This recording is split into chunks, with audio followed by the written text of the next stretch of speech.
It's Birdman here with Stephanie Crane with Mountain Retreat Realty Experts, and we're going to talk about, the area we live in, the Arizona White Mountains, and the pros and the cons. Yes. So, not the good, bad, and ugly, but just pros and cons. That's right. So we'll stick to that.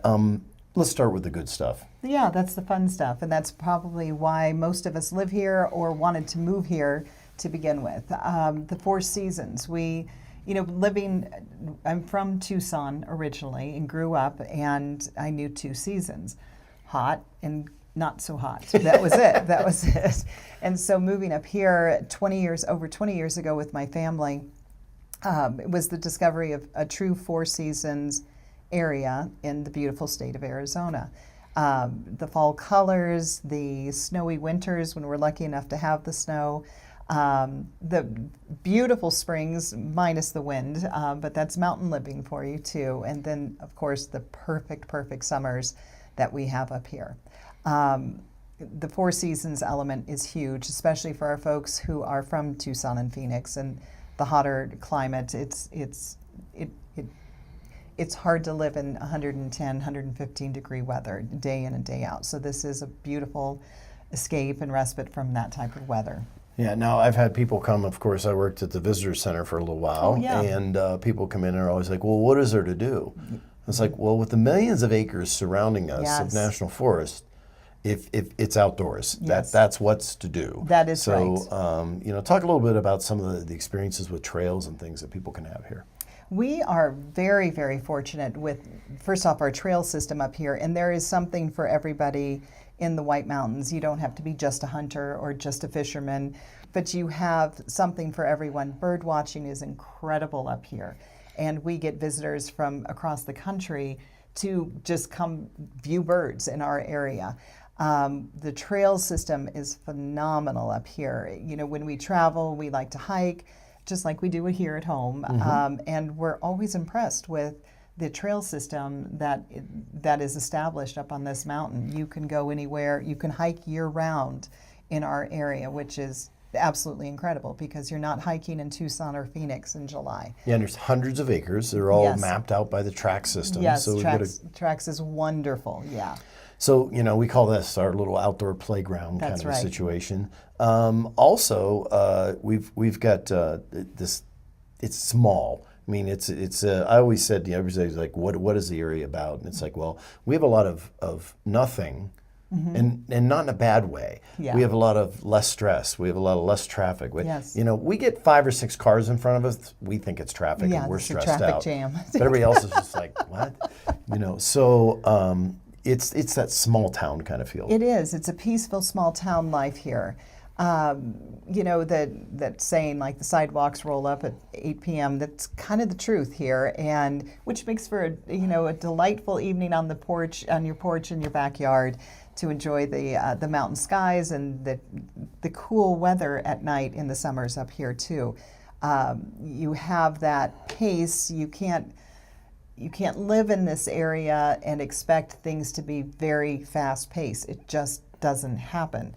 And I know when I first moved up here many years ago, making that discovery because I was always in such a rush, you have the people at checkout, they know each other. They grew up together. They know each other's families. And you're going to stand in line and you're going to wait until they can catch up, and that's okay. That's the beauty of the small town life. And so if you're looking for peace and you're looking for beauty, this is definitely the area.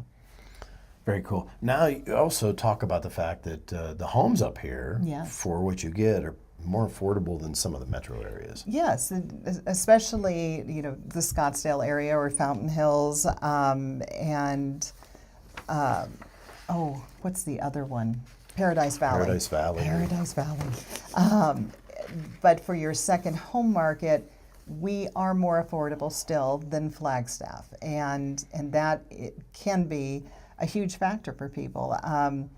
The drive up here is beautiful. If you're coming from the Phoenix area, I-17 versus the Beeline Highway, I'll take that Beeline Highway any day. It's a gorgeous drive up along the Mogollon Rim, and it's taking you from desert up to pine and all the way home, basically. So it's a gorgeous drive and an easy access versus I-17. I don't know if you're familiar with that corridor. It can be a tough one. It really can. So value and price wise, we are still considered an affordable area versus the others. It's not that the prices are low, but by comparison. Okay, talk about the wildlife and the scenery. I mean, you know, they have beautiful sunsets down in the valley. Tucson has beautiful sunsets. Sure. We've got that plus. Plus, we do. We have our majestic elk. The first time I saw an elk, I'm not a hunter, so the first time I saw a big old full-on full-size elk. Bull elk, I was in absolute awe. Incredible animals. And so elk, we actually have elephants. Well, I'd love to see an elephant. Yeah, no, we don't have any elephants because they got a little bell that I ring.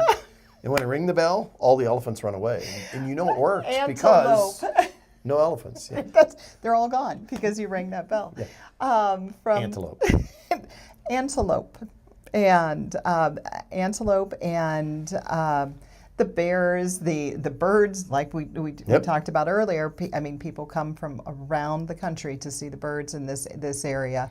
Our wildlife is incredible. And I'll tell you, the very first time that it snows and it covers all of the trees and it's just this white frosty coverage. Yeah. It's quiet and it's unbelievably gorgeous. It is. So, I don't think I have never grown up in a snow area, so that first experience of the quietness and the stillness after a snowstorm, it takes your breath away. It's something that you have to experience in person. Okay, now the final positive point is got to be how it works out for retirees and then for families. Oh yeah, it's a great place for both retirees and families. This is where it's clean, it's calm, it's connected here. It's a wonderful place for both retirees and families. And kids. Yeah, yes, cool. Absolutely. Okay, now we got to get into the Calm, not clean. so happier things, the cons. Yeah. And they're not that bad. So first up is we mentioned that the sidewalks roll up at 8 o'clock, and that Yes. means you're done. You're done. Yeah, so Everybody go home. you know, there's grandmothers out there who've said nothing good happens after midnight. Well, you're not going to get there. That's right. So there's some limits, aren't there? There are some limits.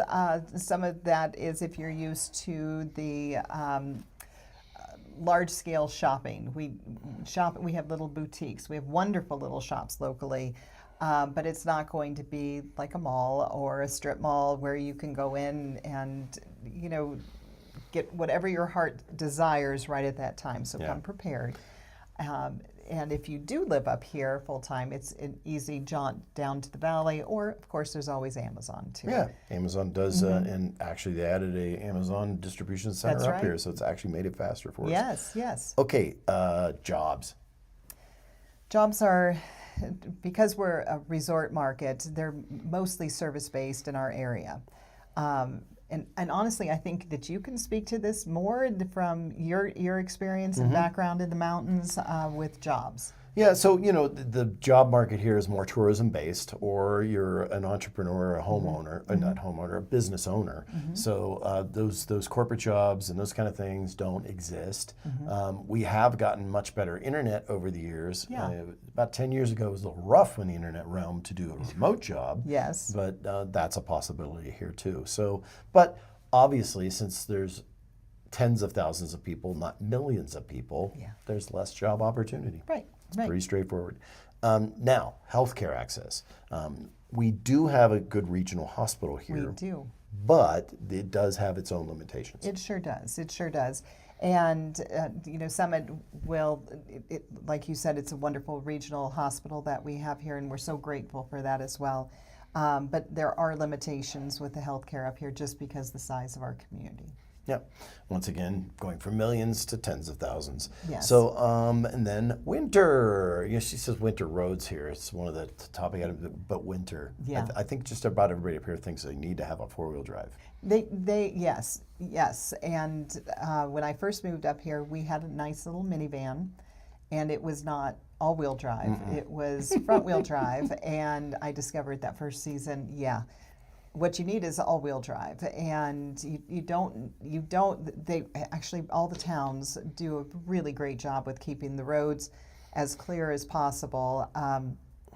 The snow driving is not that difficult. It's a little scary when you're not used to it, but after you've been here for a while, you learn all-wheel drive will get you through, and I don't think once, I've never owned a four-wheel drive, but I do own all-wheel drives because of the snow. Very good. So just be aware of that. And then spotty internet. Yeah, it's, as we said, they're upgrading that daily, and then with the advent of Starlink, it's made it a lot easier to get internet in a lot of places. But it's just a consideration that you got to understand. Yeah, Starlink has been a godsend for our rural market. They were cut off. There was no way to for them to access, the World Wide Web and the internet. So Starlink has been wonderful for that because we just can't get the development out there in timely enough. Okay, now the double-edged sword, and that would be tourists. Yeah. So a lot of people came up here as tourists and now live here, so they kind of understand it. But it's kind of funny once they move there, like, nope, we don't need more tourists. Yeah, right. It does get busy because we will, I'm not even kidding, quadruple our size. Yes. In a weekend. Yes, and it happens, boom, overnight, and then we're in season, high season, and of course all the events are happening at the same time because we're a seasonal market. And so the tourist season, which most of our businesses rely heavily on that, and they are loved, it changes the dynamics of the town, just getting around and things like that. So during peak season, it's even slower than it is when it's not peak season. So, but that's like you said, the other side of the sword. That's the downfall, that it's more crowded. Yeah. But you get to live here and they only get to visit. That's right, until they buy a home. Speaking of which, what do you think? What do you tell the people that are looking? What do they need to do? Well, they need to call us. They need to call Mountain Retreat Realty Experts, and we have a team that will help you either buy your first home or your 15th home, whatever it is. Or if you're looking to upgrade or more, unfortunately, move away, we're happy to help you with the list on that too. Very cool. So, whether it's right for you or not, you'll find out. Come on up, visit Mountain Retreat Realty Experts.